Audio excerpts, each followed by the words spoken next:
Bonjour à tous. Bonjour. Bonjour à tous. Bienvenue dans ce 8e webinaire Modo, dont la thématique est la protection des données a-t-elle tué le ciblage publicitaire? Vaste sujet que je vais aborder aujourd'hui avec Simon, qui est expert SIA. Je vais le laisser se présenter juste après. L'idée, c'était de vous faire une rapide petite introduction avant qu'on plonge dans le sujet.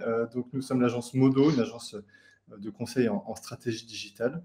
Nous sommes une douzaine de personnes basées à Nantes, avec plusieurs métiers, la création de sites web sous WordPress et toute une partie web marketing avec du SEO, du SIA, des social ads et de l'analytics.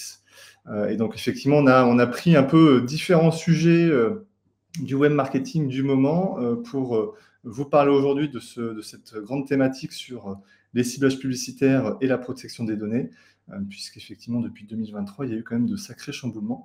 Donc, l'objectif, c'était avec Simon de pouvoir vous partager quelques éléments concernant notamment Google et Facebook. Donc, peut-être, Simon, je te laisse te présenter en Très quelques mots. rapidement, oui. Simon, expert SEA consultant en web marketing. Donc j'interviens ici avec Damien. Je travaille avec des agences, avec mes propres clients aussi, dans la création de campagnes diverses et variées dans l'univers du web marketing et du digital. Et ça fait maintenant une petite dizaine d'années que je suis dans le milieu. Donc voilà, pour la petite présentation. Et puis de mon côté aussi rapidement, donc moi je suis le cofondateur de l'agence Modo et également ça fait maintenant 14 ans que je travaille en tant que social media manager et plus spécifiquement sur tout ce qui est stratégie social ads, donc Facebook notamment, Insta et LinkedIn. Donc on va pouvoir plonger dans notre sujet du jour.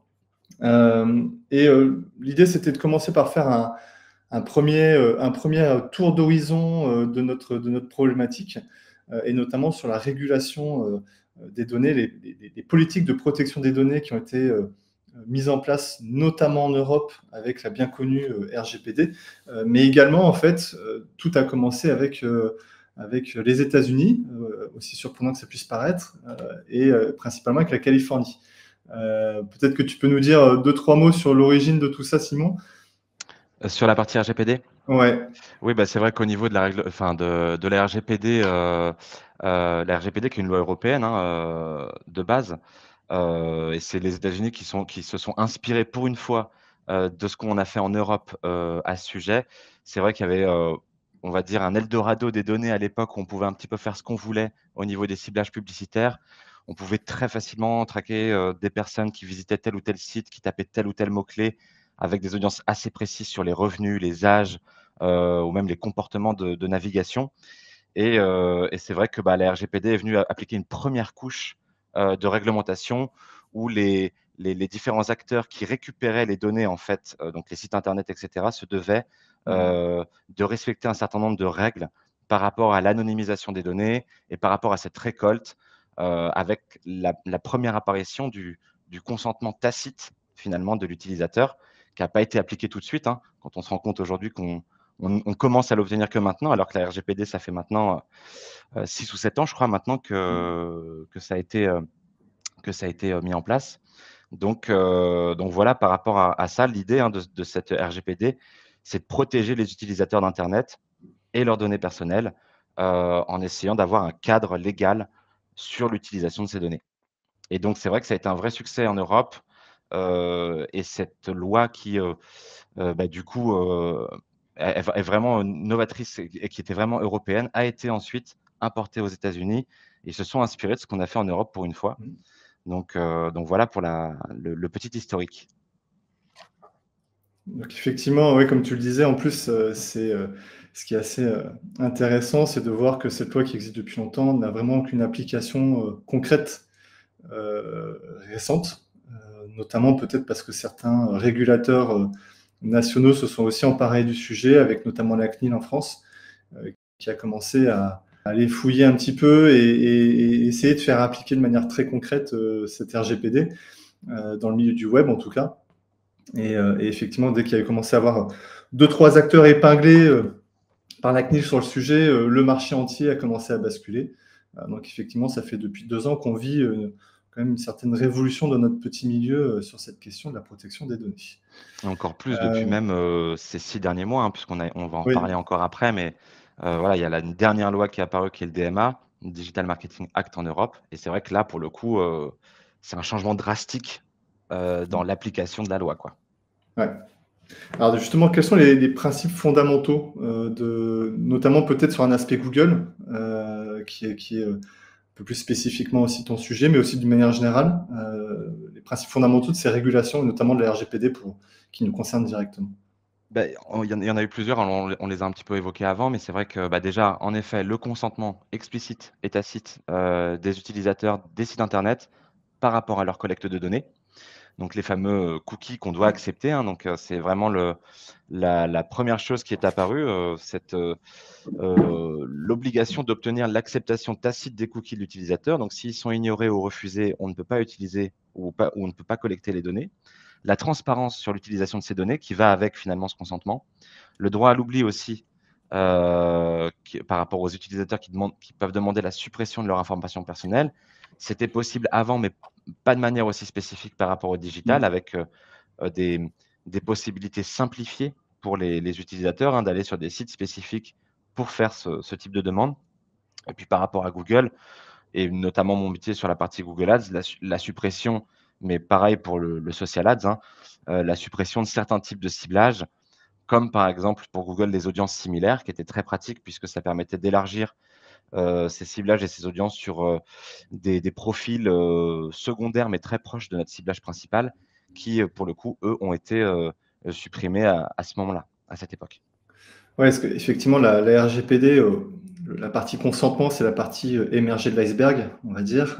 Qu'aujourd'hui, on va dire, à peu près tous les acteurs ont bien perçu, ont bien pris conscience des enjeux et nous, on le voit, hein, il y a beaucoup de nos clients sont quand même aujourd'hui très sensibilisés à ça et tous nos sites aujourd'hui, justement, respectent ce consentement. Mais on a quand même beaucoup moins, côté agence, c'est assez connu, mais côté annonceur, pas tellement, cette notion de suppression justement de certaines techniques de ciblage et de modification un peu profonde de notre manière de faire de la publicité digitale, en l'espace, encore une fois, de très peu de temps. Pour rebondir un peu sur ce sujet justement un petit peu plus méconnu, on va dire, euh, quelles sont les modifications, les impacts en fait qu'il y a eu sur les stratégies de ciblage de ton côté? Alors de mon côté, oui, il y a eu des vrais impacts, par rapport à ce qui pouvait être fait avant, puisqu'on a été habitués, nous, lorsque, justement les 1res campagnes, SEA, display et cetera sont apparues, on a été habitués à une augmentation de nos capacités en termes de ciblage, à faire toujours plus précis, à faire toujours mieux et cetera, avec des données que Google ou Facebook et cetera nous fournissaient. Donc ça, c'était super et en fait, on a assisté, au déclin ou peut-être pas au déclin, mais en tout cas à la diminution de nos capacités et c'est vrai qu'aujourd'hui, il y a une chose qui change, hein, c'est que les données internes de l'entreprise sont hyper importantes et ont toujours été assez peu exploitées finalement dans la partie, Google Ads ou SEA et cetera et aujourd'hui, ça devient quasi essentiel d'avoir des listes de retargeting ou des listes de clients, de données internes à l'entreprise, heu, que les outils publicitaires vont pouvoir auxquels les outils publicitaires vont pouvoir se nourrir pour justement améliorer leur machine learning. Une simple connexion entre Google Analytics, par exemple, enfin une synchronisation, pardon, entre Google Analytics et Google Ads déjà, permet à l'outil, Google Ads, de s'améliorer par rapport aux visiteurs qu'il amène. Donc c'est vrai qu'il y a ce côté-là où il faut vraiment essayer au maximum d'utiliser les données en notre possession et de simplifier, cette acceptation cookie. La deuxième chose mais là, c'est plus vraiment une tendance, je pense, par rapport à la création de campagnes, c'est le fait que ça nous pousse à avoir des campagnes publicitaires de plus en plus spécifiques ou de plus en plus verticales, avec des audiences propres à chaque fois, en évitant finalement d'avoir, plusieurs audiences diverses et variées, qui certes on a le même objectif par rapport à ces audiences, mais nos capacités de suivi, de ciblage et d'analyse des résultats, elles seraient un peu plus limitées. Donc c'est vrai que, c'est assez intéressant aujourd'hui d'avoir des campagnes plus verticales et un peu plus spécifiques, heu, notamment avec Performance Max, hein, sur Google, où là pour le c'est quasi obligatoire pour pouvoir, fonctionner au mieux.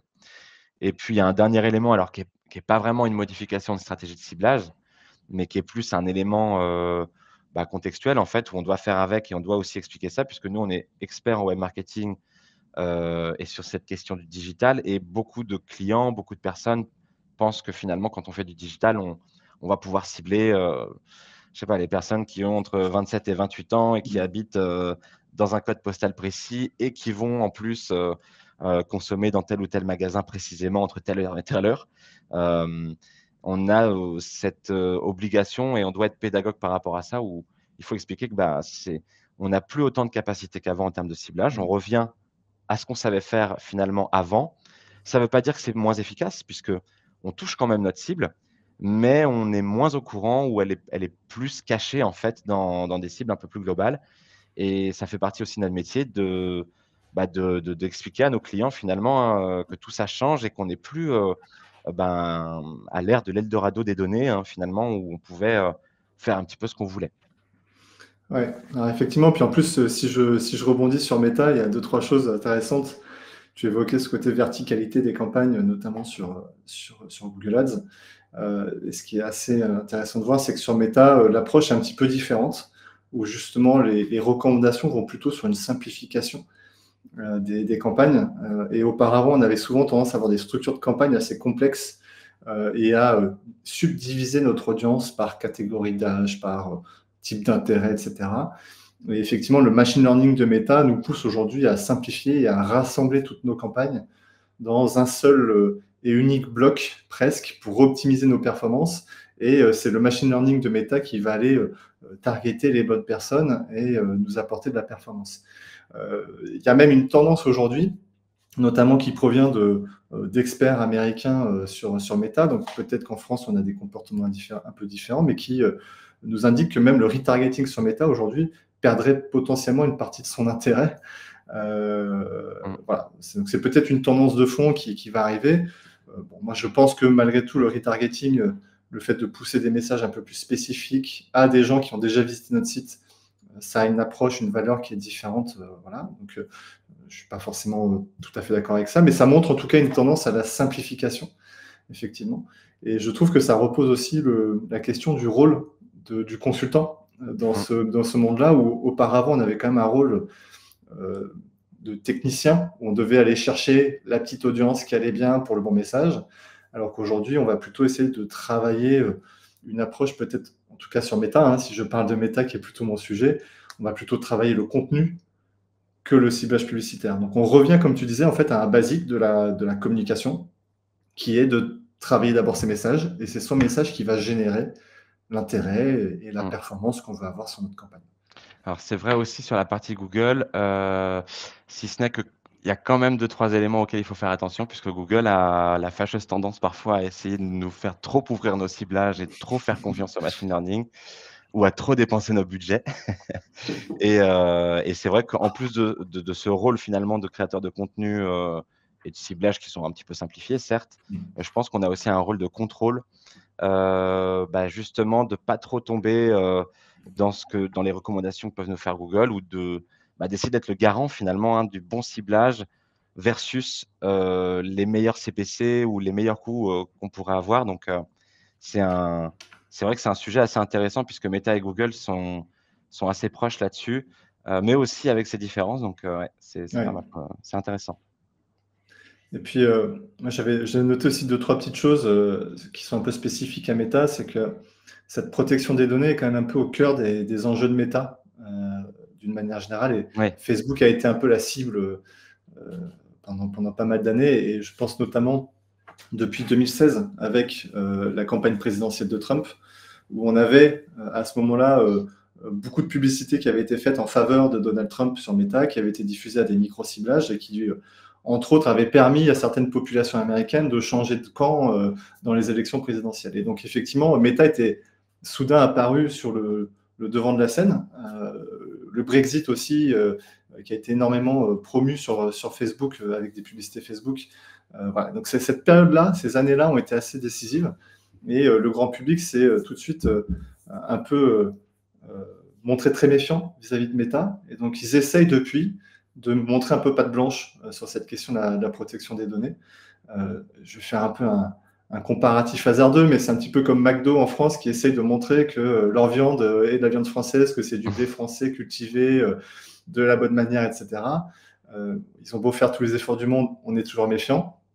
Mais voilà, en tout cas, ils essayent depuis pas mal de temps de montrer un peu patte blanche. Et on s'aperçoit effectivement depuis 4-5 ans qu'il y a une disparition progressive de nombreuses options de ciblage, notamment des options sur des données démographiques, comportementales, Mmh. tout ce qui est ciblage par ethnie et religion, alors qui était surtout aux États-Unis, disparaissent aujourd'hui. Et puis plus récemment, on s'est aperçu qu'on ne pouvait plus cibler, hein, Meta avait fait une annonce là-dessus, on ne peut plus cibler les personnes de moins de 18 ans. Hein, donc auparavant, on pouvait cibler les 13 à 18 ans, vraiment par année, hein, on pouvait cibler même les 14-15 ans, les 16-17 ans, etc. Aujourd'hui, on n'a plus cette possibilité. Donc aujourd'hui, on est un peu plus limité dans Mmh. dans ces fonctionnements-là. Comme sur Google, hein, tu le disais Simon. Oui, oui, bien sûr. Ça nous pousse aussi finalement à essayer d'autres canaux, je pense, puisque, Mm. je sais que par exemple chez Modo, vous allez faire du TikTok je crois que vous faites du TikTok Ads Ouais, aussi, qui là où on est à capacité de cibler du moins de 18. oui. Moi, ça va être pareil de mon côté avec Spotify, où on a ces catégories aussi qui Mm. existent. Donc, ça pousse aussi à, parce que c'est vrai que Google et Meta sont les 2 premiers visés par rapport à tout ça. Position hégémonique, le DMA la DMA change plein de choses et on verra ça après, mais c'est vrai que ça pousse aussi à essayer de trouver de nouvelles solutions, pour aller chercher nos fameuses cibles, notamment les plus jeunes. Ouais, exactement. Donc c'est le contenu, côté méta en tout cas, qui va permettre de toucher ces gens-là, mais de manière un peu différente. Donc ouais, des gros changements mine de rien. Est-ce que toi, de ton côté, tu as pu justement observer des impacts sur les performances de campagne? Parce qu'on tourne un peu autour du pot justement Mmh. depuis 10 minutes.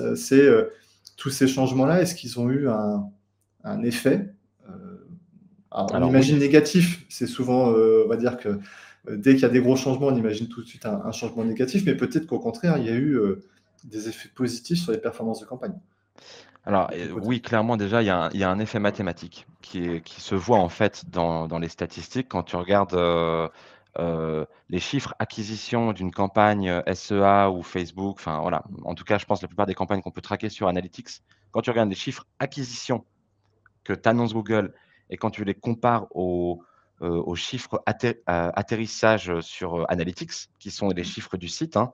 Entre les 2, il y a l'acceptation de la bannière cookie ou pas. On se rend bien compte aujourd'hui qu'il y a un delta entre les clics qu'on peut amener via une campagne SEA qualifiée et les visiteurs qu'on va réussir à traquer derrière sur le site internet. Parfois du delta alors ça va de 20 à 50 voire 70. Mm. Et c'est pas du taux de rebond, de personnes qui arrivent, qui repartent ou qui laissent pas charger la page puisqu'on on est sur des mots-clés ultra qualifiés, on voit bien les audiences, comment ça fonctionne par rapport au nombre de conversions qu'on peut amener. Mais c'est le premier élément déjà, c'est cette perte, de suivi d'acquisition des campagnes publicitaires. Le J'ai- deuxième j'ai- élément, ouais, Ouais, excuse-moi, j'avais même une petite anecdote. Je me souviens qu'on avait répondu ensemble à un appel d'offres sur une ESN nantaise avec laquelle on a bossé. Du jour où ils ont oui, mis en place le consentement, exact, c'était même 90% du trafic ouais, qui avait disparu des outils de mesure, hein, d'analytics, tout simplement. Donc, complètement. effectivement, dans le pilotage des campagnes derrière, ça devient très compliqué quand on a aussi peu de données en bout de chaîne. Et logiquement, ça influe aussi du coup sur les conversions. Puisqu'on a moins de capacité de tracking et cetera. Donc, bah, évidemment derrière on risque d'avoir un moins de conversions aussi à mesurer, affiliées à nos campagnes. Ça Mm. ne veut pas dire qu'on en a moins en tant que telles, mais elles vont plutôt être dans la partie directe, ou organique, voilà, il y a plusieurs catégories comme ça, mais on va pas les retrouver affiliées à nos campagnes, digitales directement. Donc en fait, il faut expliquer, que oui, il y a une partie des conversions que vous avez, mais qu'on ne peut pas vous dire que c'est grâce à nos campagnes puisque, les cookies n'ont pas été acceptés, par exemple. Ouais. Ouais, clairement. Ouais. Ça, cet impact sur les conversions mesurées est juste, Mmh. C'est pour ça que c'est important. aujourd'hui hyper important, je pense, d'avoir des systèmes de suivi de conversion bien élaborés, avec plusieurs étapes, de suivre du clic jusqu'à la validation, même si derrière les clics sont des conversions secondaires. Bah, ça permet quand même d'avoir, plus de données à utiliser et pour alimenter aussi le machine learning et les ciblages de nos campagnes. En fait, ce que tu es en train de nous dire, c'est que on passe d'un monde où lancer des campagnes pouvait se faire de manière très simple, et c'est toujours le cas, mais aujourd'hui, on va dire piloter ces campagnes et déterminer si elles ont été rentables, ça demande effectivement un investissement dans la mesure de données qui existait auparavant chez des grands acteurs qui effectivement avaient ces moyens et qui avaient des enjeux stratégiques, mais pour les PME moyennes qui voulaient lancer un peu de Google Ads pour faire leur promotion ou un peu de méta, effectivement, ça change clairement la donne parce qu'au-delà d'investir dans de l'achat d'espace, il faut maintenant aussi investir dans du tracking un peu plus précis que ce qui était fait jusqu'à présent. Oui, bien sûr, il y a, je pense, l'amélioration, enfin, évidemment, des campagnes les mieux optimisées possibles fonctionneront, pardon, le mieux possible. Et en effet, ça reste simple de lancer des campagnes. Enfin, en tout cas, chez Google, ils essayent de faire en sorte de simplifier cette partie, même si finalement, ça n'a rien à voir avec des campagnes créées en agence ou par des consultants, puisque bon, bah, entre une campagne intelligente Google qui est très limitée sur le ciblage clairement et ce qu'on peut faire en mode avancé, il n'y a pas photo, quoi. Mais c'est vrai que oui, ça pousse finalement pour être sûr que les euros qu'on investit sont bien dépensés, avoir des choses mieux bordées et mieux ciblées. Clairement. Depuis tout à l'heure, je rebondis, tu nous parlais du DMA qui a beaucoup changé les choses récemment, justement. Ouais. Nouvel épisode dans le petit feuilleton de la protection des données en Europe. Quelles sont les règles qui s'appliquent justement sur cette DMA et qu'est-ce que ça veut dire, la DMA? Alors donc Digital Marketing Act, la loi européenne qui a été, votée récemment, pour encadrer justement l'utilisation et l'exploitation de nos données personnelles, hein. Alors moi de ce que je vois, elle a changé 2 choses principales. En tout cas, c'est ce qu'elle nous dit. La première, c'est l'application du consentement tacite, quasiment. Alors il y a une période de flottement. Là, on est actuellement en période de transition, je crois. Mais j'ai des clients, du jour au lendemain, ils sont passés de 200 utilisateurs à 0 sur leur analytics. Alors pas en France, mais il y a certains pays, je pense, qui sont plus en avance que nous, sur cette application. Et bah, typiquement, il faut donc se conformer à cette loi, c'est-à-dire avoir un système d'acceptation cookie, avec l'acceptation tacite de l'utilisateur. Donc c'est le premier élément. Le deuxième élément, alors il y en a 3 finalement. Le deuxième élément, alors c'est vraiment lié, je pense, à Google, c'est parce que Google a une position hégémonique par rapport à sa position de moteur de recherche, et que tout le monde utilise, hein. On utilise Gmail, Android, enfin bref, Google est un petit peu partout et cette loi, elle est là aussi pour essayer de rééquilibrer un petit peu la concurrence par rapport au moteur de recherche et je pense que vous avez vu que, par exemple, on avait, il n'y a pas longtemps, le choix entre une dizaine de moteurs de recherche à utiliser sur Google Chrome, donc sur le navigateur même de Google. Ça veut dire que Google Chrome était dans l'obligation de demander, bah, OK, quel moteur de recherche souhaitez-vous utiliser pour vos recherches? Et l'ordre d'apparition était en plus aléatoire, donc Google n'avait pas son moteur de recherche forcément en premier, hein, parmi les 10. Il y avait Microsoft Bing, et cetera. Et en fait, ça même la fiche My Business est moins présente. Je me souviens que Julien disait que ça l'énervait de plus pouvoir cliquer sur la carte, Oui. et je le comprends, c'est extrêmement frustrant aussi. En fait, la DMA fait en sorte que derrière, Google a moins cette position hégémonique et laisse plus la place aux autres. Les avis Google, par exemple, on voit qu'il y a les avis Facebook et d'autres Oui. sites qui viennent s'y intégrer aussi. Donc ça a cet effet-là. Et finalement, le troisième élément, c'est vraiment, bah, en tout cas chez Google, hein, moi de ce que je vois, puisque je suis moins spécialisé méta, mais il a fallu que Google se conforme à l'exploitation des données avec, la modification de Google Analytics 4, hein, de GA4 qui est aujourd'hui, obligatoire si on souhaite suivre finalement les données. GA3 ne peut plus être utilisé et la mise en place du mode de consentement V2 de Google, un Consent Mode V2 de chez Google, qui est la fameuse réponse technique de Google, par rapport à cette acceptation cookie et qu'on doit aujourd'hui mettre en place et développer avec des agences ou des extensions, CMS ou autres, quoi. Voilà pour Ouais, le effectivement, ça a été Ouais, effectivement, cette partie consent mode V2 est un vrai sujet. Je sais qu'il y a des choses en cours côté Meta pour être un peu ISO par rapport à ce que propose Google.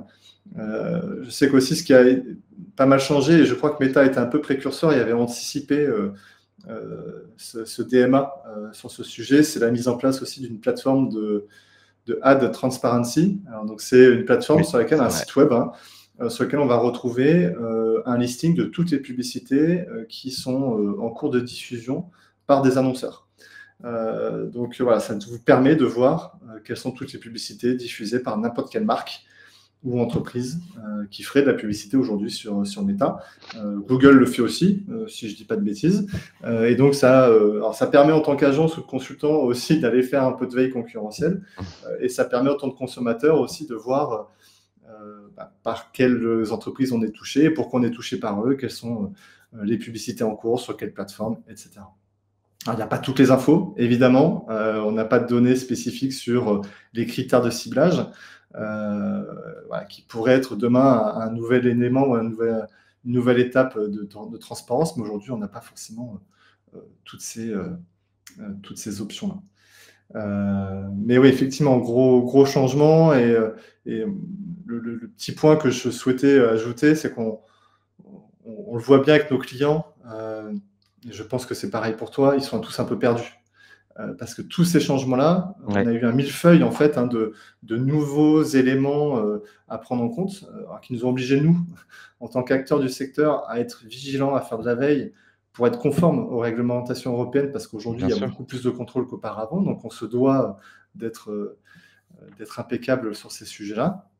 Mais derrière, on a des clients qui ne comprennent pas grand-chose et se disent ah bah tiens, il faut encore que je paye un truc, il faut encore que je mette en place quelque chose. J'ai de moins en moins de données au bout du truc. C'est-à-dire que je paye pour être conforme et pour avoir moins de données au bout et piloter moins efficacement mes campagnes. Donc c'est vrai qu'il y a un peu une dissonance entre ce qui est imposé et le retour qu'ont aujourd'hui les entreprises. Ouais, puis c'est ce qui a permis, bah, moi je pense ça me fait penser à Matomo, hein, qui a Mmh. vraiment surfé sur cette vague, sur l'illégalité de GA4, ou le fait que ça allait Ouais. plus être conforme et cetera et qui a su se faire une place finalement par rapport à ça, puisque lui, il est complètement conforme, donc GA4 l'est aussi maintenant, mais c'est vrai que Matomo était directement conforme, RGPD et DMA, donc Oui, ça a permis à des acteurs comme ça de sortir et clairement. de faire différemment. Acteur qui est là depuis très longtemps, mais effectivement qui représentait un tout petit pourcentage du Mmh. marché, qui aujourd'hui, notamment je pense à tout le secteur associatif, tout ce qui est collectivité territoriale, énormément de structures Oui, de ce type-là ont basculé sur Matomo pour être justement un peu en phase avec cette DMA et les lois de protection des données. Ouais. Ok. Euh, alors, tout ça, ça nous emmène vers un avenir qui reste incertain, même si de ma petite boule de cristal personnelle, je ne vois pas forcément de très gros changements supplémentaires. Je pense qu'on a quand même aujourd'hui une structure qui a maintenant été bien mise en place depuis 2 ans sur la protection des données. Euh, pour autant, ça nous oblige, nous, quand je dis nous, c'est agence et annonceurs, à nous adapter à ça et à trouver des solutions. Est-ce que de ton côté, il y a des choses qui nous font voir, on va dire, la vie un peu plus bleue, avec un ciel un peu plus dégagé que tout ce qu'on raconte depuis tout à l'heure? sur, tu veux dire nos Nos, capacités futures de de ciblage, de mesures de performance. ouais. Bah, c'est vrai que de toute façon, aujourd'hui, on doit faire avec. C'est vrai pour avoir vu un peu cette évolution, alors, j'ai dit que j'étais dans le digital depuis 10 ans, mais ça fait plus une quinzaine d'années. Je me suis un peu rajeuni, mais c'est vrai que pour avoir vu cette évolution à l'époque, de la création des sites web, enfin moi, hein, en tant que jeune étudiant, 2008-2010, le début de Facebook et cetera, heu, cette capacité de faire de ciblage et cetera qui a décliné finalement, bah, on doit faire avec. On a toujours dû faire avec. On a dû faire avec les mises à jour Google SEO ou les matchs Google de données. On doit faire avec les lois et la législation européenne. On se rend compte que finalement, à chaque fois, les géants ou en tout cas les acteurs principaux s'adaptent Il y en a certains qui arrivent en plus à tirer leur épingle du jeu par rapport à d'autres. Je pense notamment à Microsoft aujourd'hui, avec son moteur de recherche Bing, qui est un quasi copier-coller de Google avec ChatGPT intégré, qui finalement devient de plus en plus utilisé, hein. Je pense que finalement, ça nous pousse, c'est ce que je te disais aussi sur une question avant, à faire différemment, à plus mettre ses œufs dans le même panier, enfin forcément tous ses œufs dans le même Ouais. panier, où avant on était très axé Facebook, Instagram d'un côté, Google de l'autre, plutôt SEA.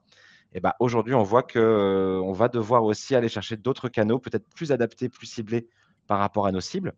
Du Bing Ads qui commence à sortir, du Spotify Ads qui vient concurrencer de la radio avec du ciblage publicitaire assez précis quand même et des coûts plutôt intéressants, du TikTok et du Snapchat Ads qui viennent plutôt toucher les jeunes là où on n'avait pas la capacité de le faire avec, ou plus la capacité de le faire facilement avec Insta et Facebook.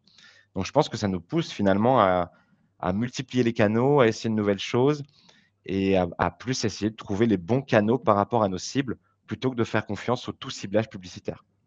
Ouais. Et puis après, évidemment, il y a ce côté machine learning il faut pas non plus ne pas l'utiliser, hein, ou ne pas le voir. On voit bien quand on le met en place, quand on met en place certaines recommandations de Google, qu'on joue le jeu, on voit que les conversions peuvent augmenter, que les chiffres peuvent être meilleurs. Et je pense qu'il y a aussi cette capacité qu'on a à bien utiliser le machine learning aujourd'hui. Donc c'est un peu des deux finalement, hein. C'est faire des campagnes peut-être plus spécifiques sur des canaux plus spécifiques, mais en même temps faire confiance à cette globalité et ce ciblage un peu plus global, tout en étant optimisé. Donc c'est là tout l'équilibre qu'on doit trouver. Donc moi je le trouve plutôt, comme aujourd'hui, plutôt bleu ce ciel. Mais voilà, hein, je pense que c'est pas demain la veille qu'on arrêtera de faire du Google ou du Facebook, c'est sûr et certain. Clairement, clairement, ouais. Après, est-ce que les plateformes Spotify, Snap et TikTok ne devront pas aussi elles-mêmes se conformer Oui, c'est sûr. à certaines choses, hein? Je pense notamment à TikTok qui commence à être très clairement dans le viseur des régulateurs américains et européens. Ouais. Et effectivement, aujourd'hui, on a encore cette possibilité de cibler les jeunes de 13 à 18 ans, ce qui ne sera peut-être plus le cas bientôt. Mais voilà, en tout cas, sur la partie méta, il y a aussi quelque chose de positif qui a émergé depuis une bonne année maintenant. Meta a mis en place une plateforme qui s'appelle Facebook CAPI pour Conversion API, donc une API de conversion, qui en fait nous permet de continuer à mesurer des conversions de manière précise, même si on a un consentement des cookies qui est en place. Tout simplement parce que cette technologie-là ne se base plus sur les cookies tiers. Alors, on en parlera à l'occasion d'un webinaire qui est en train de s'organiser pour la rentrée de cette partie captation des données via d'autres solutions que les cookies tiers, notamment ce qu'on appelle du server-side. Et donc, Facebook, effectivement, a mis en place cette plateforme-là qui se montre très efficace sur le sujet et qui nous permet de nous passer tout simplement de ces bons vieux cookies tiers, qui sont d'ailleurs qui ont pour vocation à disparaître dans les mois ou dans l'année qui vient. Encore un changement, alors que Encore un changement, oui. Tout ça en quelques années, il faut suivre, hein. Oui, oui. Clairement, effectivement, on est dans un milieu qui a beaucoup changé, mais comme tu le disais, ce que je trouve très intéressant, c'est que à chaque changement, il y a des nouvelles pratiques, des nouvelles techniques qui apparaissent et qui nous permettent quand même de réaliser des objectifs intéressants. Donc, on est plutôt dans un changement d'air, de fonctionnement, plutôt qu'une fin de cycle, voilà, comme on Oui. pouvait l'imaginer au départ. Et je pense qu'on a toujours tendance à voir ce genre de grand changement d'un œil un petit peu méfiant au départ. Une fois qu'on s'y habitue et puis ça fonctionne bien. Ok. Est-ce que tu avais d'autres petites choses sur l'avenir de cette protection des données, de ces ciblages publicitaires? Pas particulièrement. Après, c'est plus quelques pratiques en fait de ciblage que je pense qu'on sera amené à utiliser un peu plus qu'avant, pour utiliser le machine learning en même temps et faire en sorte que ça fonctionne bien. Dans mon métier de tous les jours, hein, vraiment par rapport à la partie programmation de campagne, je parle par exemple le ciblage mots-clés alors, je ne sais pas si les gens sont initiés, mais finalement, le ciblage mot-clé requête large, qui est très, très large finalement, et qui nous permet de toucher des vastes familles de recherches par rapport à un mot-clé, est peut-être un peu trop large par rapport à l'expression exacte qui me paraît plus adaptée. Et c'est vrai que nous, on doit faire en sorte de, comme je disais plus tôt, hein, de contrôler tout ça et d'accepter de faire du machine learning et d'automatisation, de l'optimisation, mais en même temps, d'être le garant aussi d'un bon ciblage, quoi. Et c'est vrai Ouais. qu'on doit arbitrer aujourd'hui sur des techniques d'optimisation automatique de Google, ces recos qui sont intéressantes, certes, mais parfois sont juste une simple raison de nous faire dépenser plus, sans garantie d'avoir un meilleur résultat sûr et certain. Donc, je pense à tout ça. Et puis, je pense aussi à l'utilisation de l'ajustement des enchères, par exemple, hein, sur Google Ads, où en fonction de l'appareil, du jour ou de l'heure, voire de l'audience, on va pouvoir dire je préfère cette cible à celle-ci, etc. Donc, c'est plus voilà, des petites techniques comme ça qui seraient à utiliser en fait aujourd'hui. Mais c'est vrai qu'après, non, sur le futur, je pense avoir à peu près tout dit. Ok. Si ce n'est que moi, je sais aussi qu'aujourd'hui, toujours par rapport à cette histoire de plus mettre tous ses œufs dans le même panier, notamment par rapport à la partie affichage, hein, display, j'utilise plus seulement Google en Google Display, puisque je me rends bien compte qu'aujourd'hui, quand on veut aller toucher des gros sites français euh, Hmm. qui ont beaucoup de réputation, etc., on ne les a plus forcément sur Google Display, ou alors ils sont plus affichés. Et soit on passe par la solution un peu RTB où on n'est pas trop sûr de là où on va être placé, mais on a des coûts intéressants, soit on passe par les acteurs en tant que tels. Et c'est vrai qu'aujourd'hui, je me retrouve à faire des mix de campagnes complètement différents par rapport à avant, où Ouais. j'étais sur du 100% Google. Effectivement, ouais. Ce mix aussi a énormément en fait, changé la donne. Je pense notamment sur Meta aussi, où effectivement, on mettait sur Facebook. Alors qu'aujourd'hui, effectivement, faire un mix avec d'autres plateformes, tu as cité TikTok tout à l'heure, notamment pour les jeunes. On travaille avec plusieurs écoles et effectivement, aujourd'hui, et Instagram notamment, n'est plus forcément très pertinent dans de la diffusion de campagnes sur certains secteurs d'activité. Et donc, effectivement, on va se tourner plutôt vers du TikTok, vers du Snapchat, voilà, vers d'autres plateformes qui étaient un petit peu, on va dire, pas délaissées, mais qui étaient plutôt l'apanage de peut-être de grandes marques Oui, connues. les queues de budget, ou alors les queues de budget, quoi. Voilà, où les queues de budget, Il nous on se disait, reste bah, tiens, ça, on allez, va faire ça on pour va voir. tester. Voilà. Oui. Alors qu'aujourd'hui, effectivement, on va plutôt se concentrer voilà, sur ces plateformes-là avec des résultats assez intéressants. Ok, merci Simon. Je ne sais pas s'il y a des questions qui ont émergé de cet échange. Si vous en avez, n'hésitez pas. Si vous n'en avez pas, je vous remercie en tout cas de votre écoute. Je vois effectivement qu'il n'y a pas forcément de questions supplémentaires. En tout cas, merci Simon pour ton intervention. Merci à toi. On vous donne rendez-vous prochainement. On n'a pas encore de date précise pour un prochain webinaire. Je citais notamment ce sujet du server-side, qui est un sujet effectivement encore une fois un peu technique, très directement lié à ce qu'on vient de voir avec Simon, puisqu'on va parler effectivement de comment continuer à capter de la donnée, notamment de la donnée de conversion, dans un monde dans lequel les cookies tiers et le consentement, les cookies tiers disparaissent, dans lequel le consentement est la règle. Voilà. Donc, vaste sujet, un peu technique, mais qui est très indispensable pour toute entreprise qui souhaite faire de la publicité digitale. Merci à tous. Merci beaucoup.